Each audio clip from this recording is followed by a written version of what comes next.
Pemirsa, Fokus Caribbean College Bali menggelar wisuda ke-10 dan ke-3 bagi Fokus Caribbean College Tejakula yang bertempat di Denpasar. Wisuda kali ini mengusung tema Ciptakan SDM 5G, Generate Generation Going Getting Globally. Lulusan dijamin siap bersaing di dunia industri pariwisata global dan 99% telah bekerja.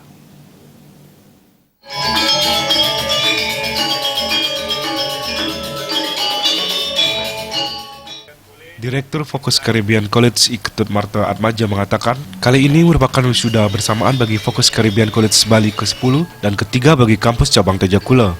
Mengusung tema menciptakan SDM 5G yakni Generate Generation Going Getting Globally bermakna mempercepat generasi muda mendapatkan masuk ke dunia internasional atau dapat bersaing di mancanegara dengan kompetensi yang dimiliki.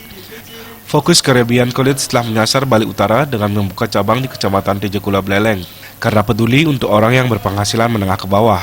Sementara sesuai slogan Be Focus, Be Successful, lulusan Fokus Caribbean College 99% telah bekerja. Ya, user, prinsipal atau pemilik perusahaan pasti mencari calon pekerja yang baik, ya, yang disiplin, tidak pasif, dan harus proaktif. Dan lebih dari itu berbahasa Inggris yang baik, punya etika kerja, attitude kerja, itu yang paling sulit diterapkan. Karena etika atau attitude kepribadian itu dibawa dari lahir sebenarnya. Tapi jika ada kemauan sesuai slogan fokus, be focus, be successful. Artinya selama Anda fokus, Anda harus mengejar sampai dapat cita-cita Anda. Ya, asongkare dari treatment kita di kelas terhadap siswa, kita merasa puas. Ya, kita telah diterima oleh banyak hotel, ya, yang kita posting sebagai sporting team, tamatan dari anak-anak fokus. Malah sebelum tamat sudah beberapa bekerja di luar negeri.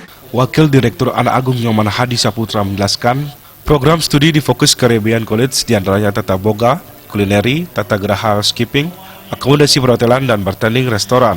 Fokus Caribbean College menerapkan sistem 70% praktek dan 30% teori yang bertujuan membuat anak didik lebih kompeten dan bersaing di dunia pariwisata global. Dalam metode pembelajaran menggunakan SKKNI yang diadopsi dari Dinas Tenaga Kerja dan Kompetensi Sertifikasi. Jadi di dalam pelatihan di Fokus Caribbean College kita menerapkan sistem dengan persentase 70% kita ada di praktek dan 30% kita ada di teori. Jadi tujuannya untuk membuat anak-anak didik kita lebih kompeten, ya, mampu bersaing dan bisa diterima di industri pariwisata. Jadi itulah kemasan yang kita ada di dalam kampus Fokus Caribbean College, di mana persaingan begitu sangat ketatnya. Jadi kita selalu menonjolkan kompetensi anak-anak biar bisa bersaing di dunia global pariwisata. Wisudawan dan wisudawati terbaik jurusan Food and Beverage Service Fokus Caribbean College Bali diraih Niketut Ega Darmayanti, cabang Tejakula diraih Nyoman Widiarsa, kulineri diraih Iketut Desi Setiawan, Food and Beverage Product Fokus Caribbean College Tejakula, Lohria Winda Aryani, dan housekeeping Desa Putu Alit Santiani. Indrawan, Bali TV.